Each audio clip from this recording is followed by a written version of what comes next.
Good afternoon दोस्तों, आपके सामने हम आज एक नया वीडियो ला रहे हैं। आनुवंशिकता पर स्थित ये वीडियो है जिसमें हम आपको इस टॉपिक में ये बताएंगे कि आनुवंशिकता क्या होती है, आनुवंशिकता का प्रकार कैसे होता है, आनुवंशिकता क्या है, या आनुवंशिकता के बारे में किस वैज्ञानिक ने बहुत अच्छा विशिष्ट योगदान दिया।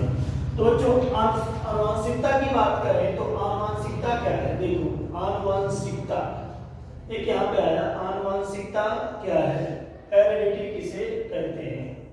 तो ये जो आनुवंशिकता होती है, हम अगर देखें तो माता पिता से उनके बच्चों में जो गुण का प्रवाह पाया जाता है, अर्थात जो कुछ भी गुण माता पिता में पाया जाता है वह गुण उनके बच्चों में लैंगिक प्रजनन के दौरान चला जाता है, ये पाया जाता है। तो इन्हीं को हम कहते हैं आनुवंशिकता, अर्थात माता पिता से संतानों में पहुंचने वाले लक्षणों को आनुवंशिक लक्षण कहते हैं। माता पिता से संतानों में पहुंचने वाले लक्षणों को हम आनुवंशिक लक्षण कहते हैं।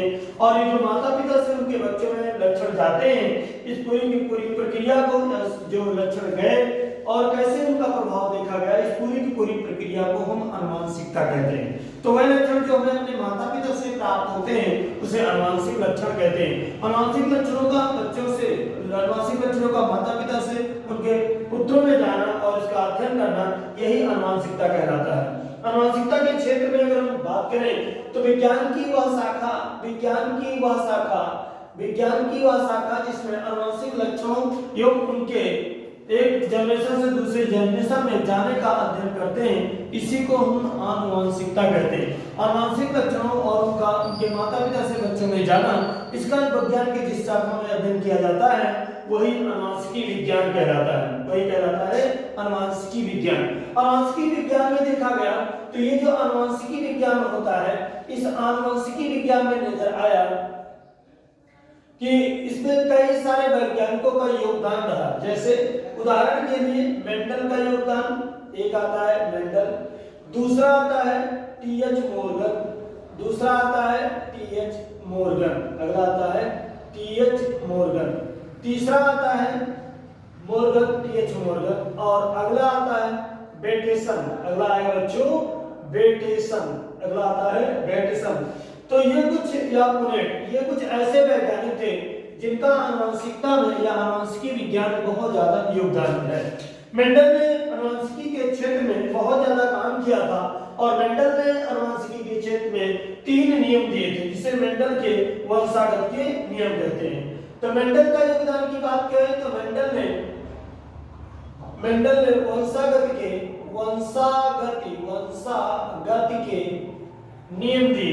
वंशागत के नियम दिए। इनमें एक आता है पहला प्रभाविता का नियम, इसे हम कहते हैं प्रभाविता का नियम, इसे हम कहेंगे प्रभाविता का नियम। दूसरा आता है, इसे हम कहते हैं पृथक्करण का नियम, इसे हम कहेंगे पृथक्करण का नियम, पृथक्करण का नियम। और तीसरा आता है, उसे हम कहते हैं स्वतंत्र अपव्यूहन का नियम, स्वतंत्र अपव्यूहन का नियम। तो यहाँ पे देखा जाए तो 3 नियम आते हैं। एक कहलाता है प्रभाविता का नियम, दूसरा कहलाता है पृथक्करण का नियम, तीसरा कहलाता है स्वतंत्र अपव्यूहन का नियम। तो 3 प्रकार के नियमों को मेंडल ने आनुवंशिकी की खोज किया।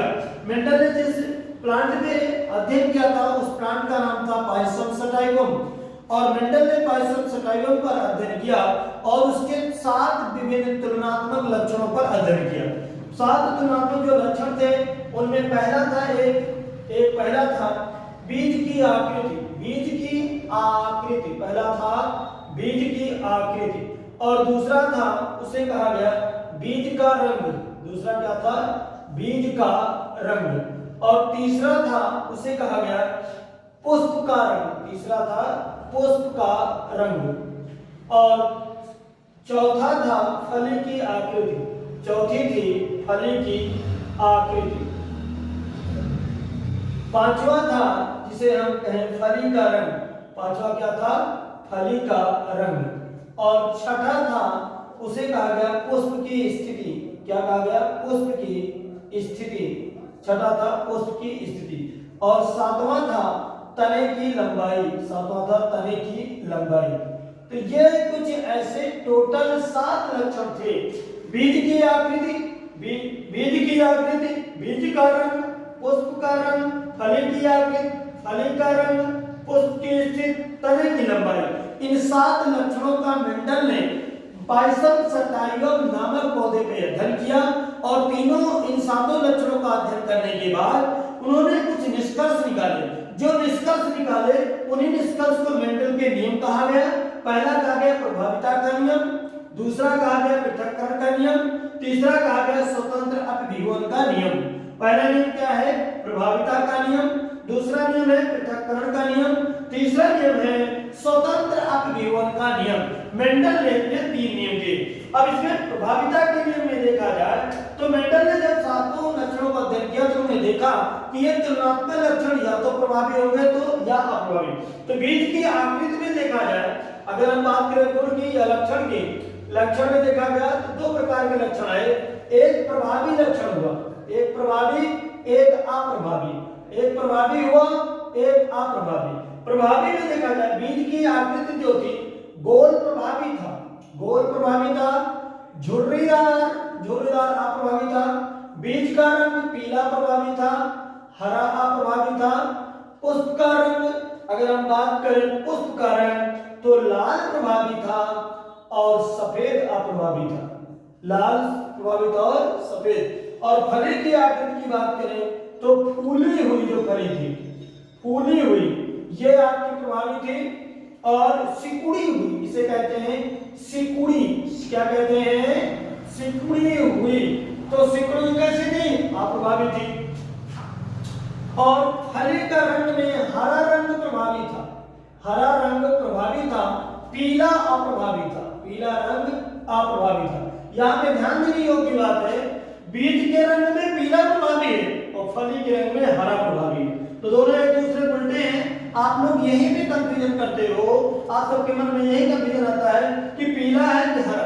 तो ध्यान रखना, अगर बीज के रंग की बात एक वाला याद करो, दूसरा उसका उल्टा हो जाएगा।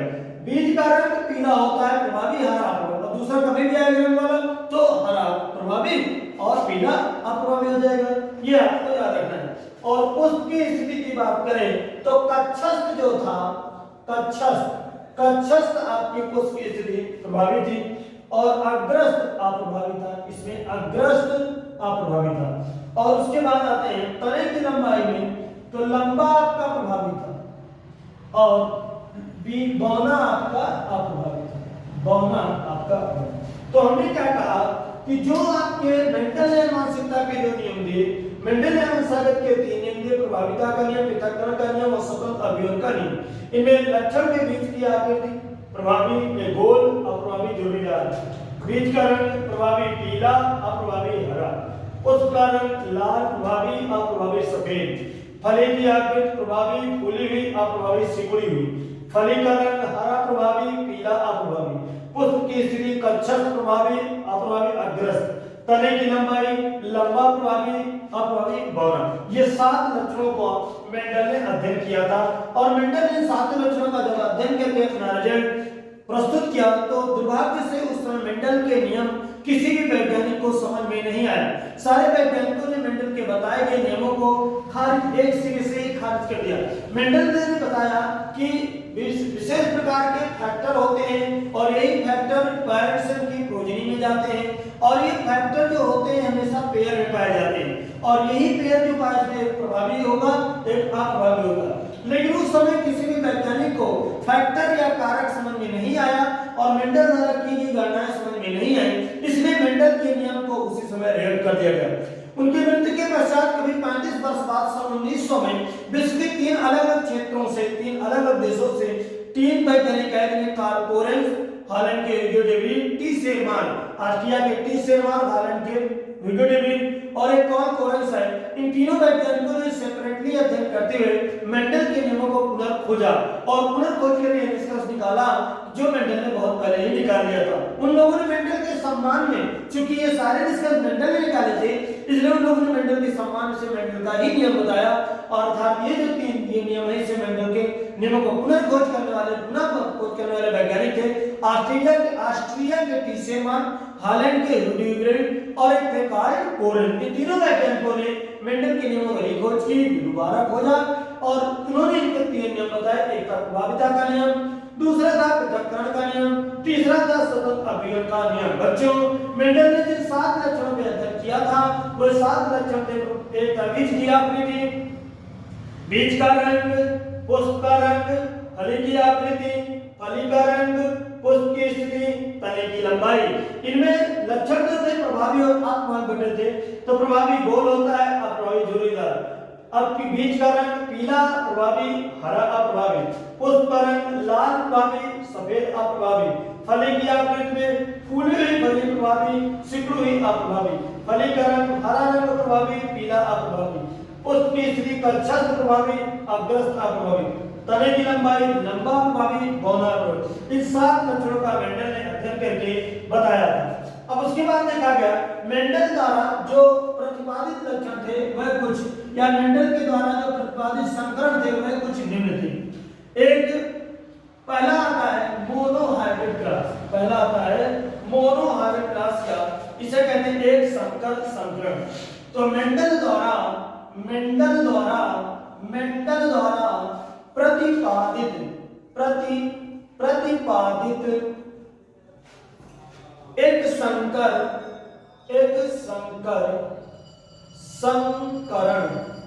एक संकर संकरण। तो इनमें देखा गया मेंडल ने शुद्ध लंबे पौधे कैपिटल का शुद्ध बौने पौधे स्मॉल टी से संकरण कराया। मेंडल ने शुद्ध लंबे पौधे कैपिटल टी का शुद्ध बौने पौधे स्मॉल टी से संकरण कराया।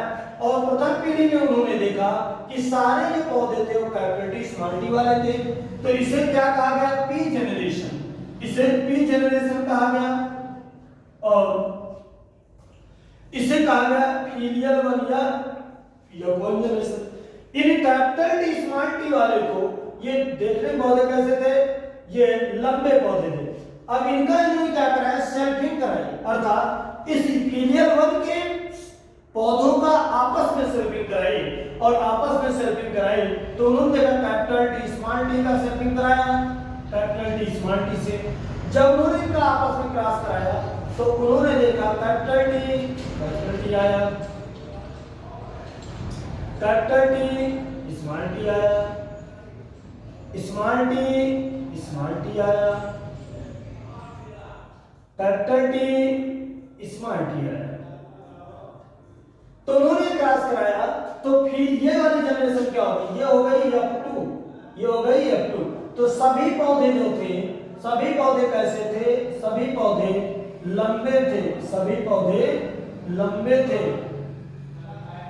सभी पौधे लंबे थे।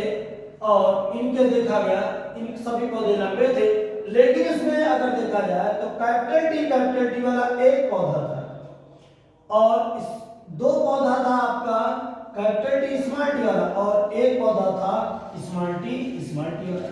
तो इस क्रॉस को कहते हैं एक संकर क्रॉस। जब किसी एक तुलनात्मक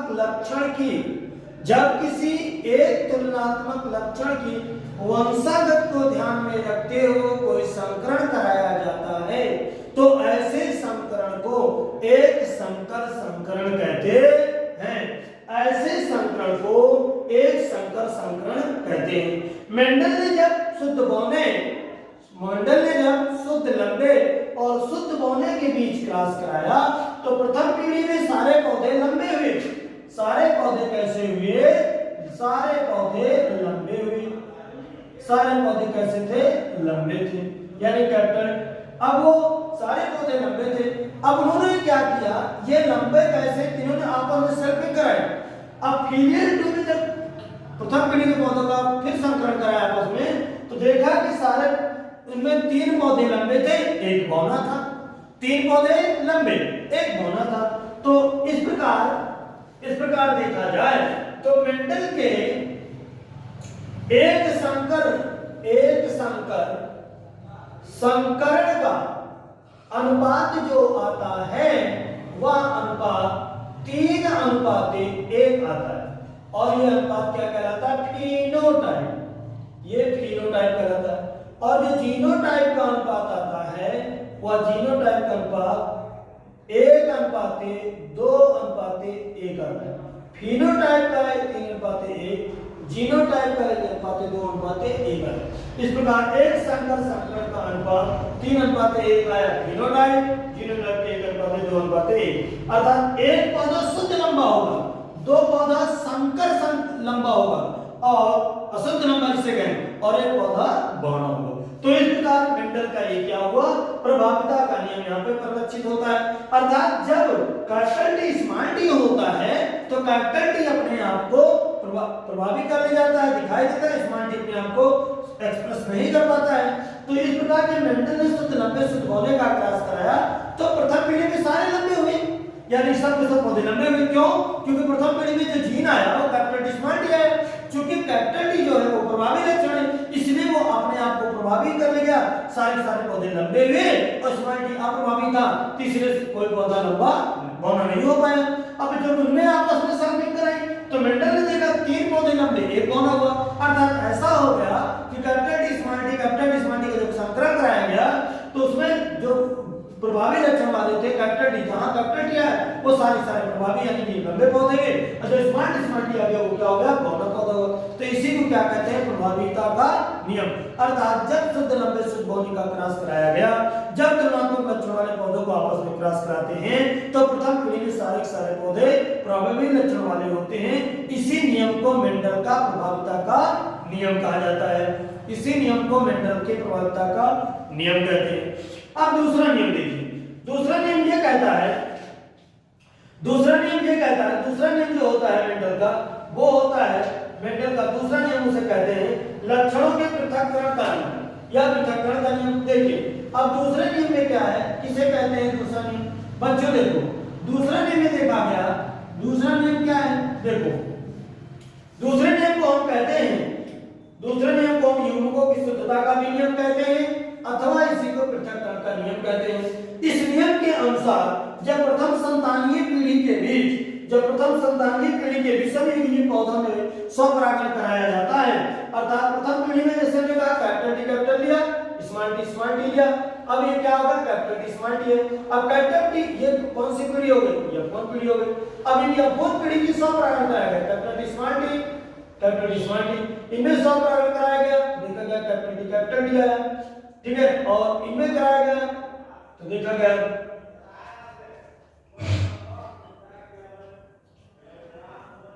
इसी प्रकार इनमें तो ये कैपिटल टी स्मॉल टी आया, और इनमें कराया गया तो देखा गया कैपिटल टी स्मॉल टी आया, और इनमें कराया गया तो देखा गया कैपिटल टी स्मॉल टी आया।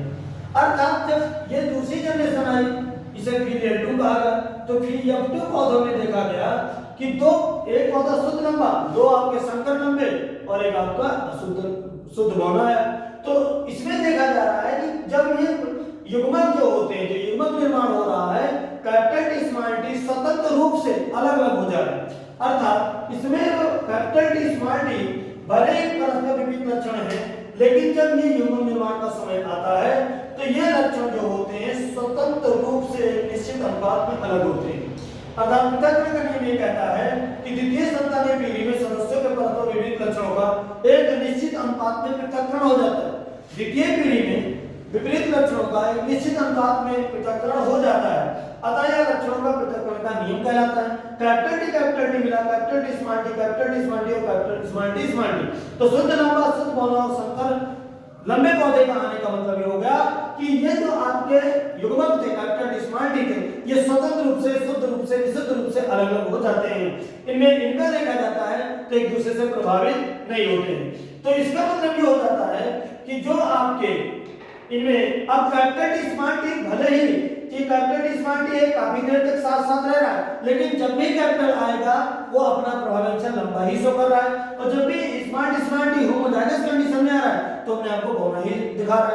तो इस प्रकार कैपिटल टी स्मॉल टी चाहे कितने दिनों तक एक दूसरे के साथ रहें, लेकिन जब कभी भी वे प्रोजेनी में अपीयर होंगे अपने गुणों का प्रदर्शन करते हैं। इसका मतलब ये नहीं है कि वो पिछले कितने दिन तक इसके साथ रहे, उसका कोई प्रभाव उनके ऊपर नहीं आता। जैसे कैपिटल टी स्मॉल टी के साथ काफी दिन तक रहे, दोनों साथ रहे, लेकिन कभी भी कैपिटल टी के ऊपर स्मॉल टी प्रभावी नहीं हो पाता है, या स्मॉल टी भले कैपिटल टी के साथ रहे लेकिन कैपिटल टी का गुण स्मॉल टी में नहीं आ पाता है। इसी को कहते हैं युग्मकों का शुद्धता का नियम। अब उसके बाद अगला नियम है स्वतंत्र अपव्यूहन का नियम। अगला नियम है स्वतंत्र अपव्यूहन का नियम। तो स्वतंत्र अपव्यूहन का नियम यह कहता है कि दो जोड़े विपरीत प्रभाव वाले पौधों को भी संकरण कराया जाता है तो इन कारकों का पृथक्करण स्वतंत्र रूप से होता है। अर्थात स्वतंत्र रूप से होने का मतलब ये समझिए, इसे समझने के लिए डायहार्मिक क्रॉस देख सकते हैं। डायहार्मिक क्रॉस देख सकते हैं।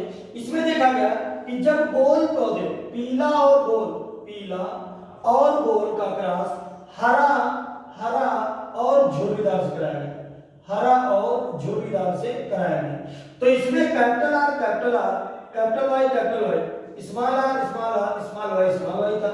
इनका क्रॉस कराया जाता है तो कैपिटल आर, स्मॉल वाई आता है फीलियल वर्ग में। अब ये सारे पीले गोल होते हैं। इन कैपिटल आर, स्मॉल वाई आपस में जो सर्किल कराई जाती है तो देखा जाता है कि इनमें आपस में सर्किल कराने पर देखा गया पीले व गोल चार प्रकार के पौधे हैं, पीले गोल, और एक आया हरा गोल, दूसरा आया पीला झुर्रीदार, अगला आया पीला झुर्रीदार, अगला आया हरा झुर्रीदार, अगला आया हरा झुर्रीदार। तो चार प्रकार के पौधे आते हैं, पीला गोल, हरा गोल, पीला झुर्रीदार, हरा झुर्रीदार। इतने प्रकार के पौधे जो होते हैं वो नजर आते हैं। पीला गोल, हरा गोल, पीला झुर्रीदार, हरा झुर्रीदार, इतने चार प्रकार के पौधे आते हैं। इससे ये पता चलता है कि जब प्राप्त चारों प्रकार के बीजों से स्पष्ट होता है कि जो दो लक्षण जनक पौधों में एक साथ थे वे संकरण से प्राप्त यौवन पीढ़ी में अलग अलग हो गए। इससे ये पता चला कि जो दो जनक वाले पौधों में जैसे इसमें और इसमें जो साथ साथ थे अब वो एक्टिव पीढ़ी में सर्किट कराएंगे तो अलग अलग हो गए। और इस प्रकार इनमें देखा गया एक्टिव पीढ़ी में स्वतंत्र रूप से अलग अलग प्रकट हो रहे हैं। भाई हमने पीला गोल लिया और झुर्रीदार लिया। अब हमारे पास क्या आ रहा है, पहली पीढ़ी में सारे पीले और गोल आए, लेकिन अगली जमीन में 100 परागण कराया गया, इनमें 100 परागण कराते हैं तो चार प्रकार के पौधे आते हैं।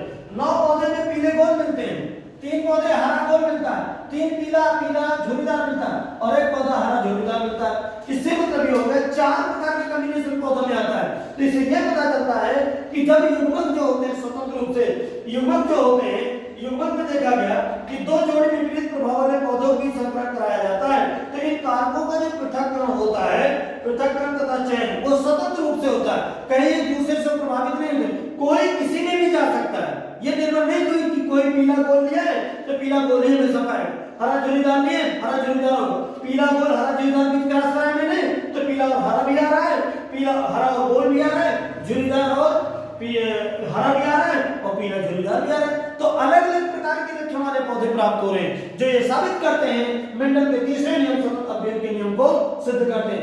मेंडल का तीसरा नियम है स्वतंत्र अपव्यय का नियम, वो ये कहता है कि जब तुलनात्मक लक्षण वाले पौधों को आपस में क्रॉस कराते हैं तो तब पीढ़ी में सारे प्रभावी लक्षण आएंगे, क्योंकि जब उन्हीं के बीच में हम 100 परागण कराएंगे तो हम देखेंगे कि दोनों लक्षण वाले में जो क्रॉस कराया गया था उसमें 4 प्रकार का कॉम्बिनेशन प्राप्त होता है, अर्थात 4 प्रकार के पौधे उत्पन्न होते हैं। और ये 4 प्रकार के पौधे उत्पन्न हो रहे हैं ये बता रहे हैं कि युग्मकों को निर्माण के समय कोई भी गुण कोई भी कारक किसी से प्रभावित नहीं होता, स्वतंत्र रूप से वे अपने अपने हिसाब स्वतंत्र रूप से किसी न किसी में वो जा सकते हैं। पीला वाला हरे के साथ आ गया, हरा वाला झुर्रीदार के साथ आ गया, पीला भी झुर्रीदार के साथ आ गया, हरा भी गोल के साथ आ गया और हरा भी झुर्रीदार। तो अलग अलग 4 प्रकार का कॉम्बिनेशन मिलना यह बताता है युग्मकों के निर्माण में युग्मकों का जो अपव्यूहन होता है, युग्मकों का जो पारगमन होता है, युग्मकों का जो जुड़ना होता है, युग्मक निर्माण के उसमें सारे युग्मक जो होते हैं स्वतंत्र रूप से अपने अपने हिसाब से वो गुणों में चले जाते हैं। तो इस प्रकार लक्षणों का जो पृथक्करण होता है वो स्वतंत्र रूप से होता है और एक लक्षण की वंशागत दूसरे लक्षण को प्रभावित नहीं करती है। बच्चे ये ध्यान रखना यहाँ पे एक लक्षण की वंशागत दूसरे को प्रभावित नहीं करती है। इस प्रकार F2 पीढ़ी में जो पौधों का अनुपात आया, F2 पीढ़ी में देखा गया, F2 पीढ़ी में जो पौधों का जीनोफिनोटाइप अनुपात आया वो फिनोटाइप अनुपात 9:3:3:3:1 है। इस प्रकार बेटा मेंडल के 3 नियम हुए। पहला नियम प्रभावता का नियम, दूसरा नियम पृथक्करण का नियम और तीसरा नियम सतत अवयव का नियम। जय हिंद बच्चों।